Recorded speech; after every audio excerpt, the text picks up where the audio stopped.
bersama Khafifah Khairi Artanoga. Oh, Khafifah ya. Oh, boleh tahu dari jurusan apa nih? Kami dari jurusan Pendidikan Guru Madrasah Ibtidaiyah, Kak. Oh, jurusan paling sulit nih. Jurusan yang harus bisa semuanya, segalanya, dan apapun harus bisa, ya kan? Ya, benar. Benar. Boleh tahu Kak, ini tujuan masuk sini apa nih?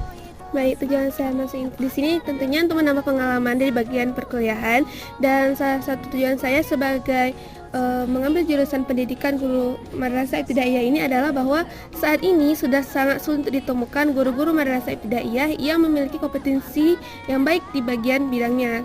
Tentunya orang juga banyak banget minder menjadi guru itu adalah hal yang paling rendah di mata orang lain. Oke. Kenapa sih Kakak pilih UIN?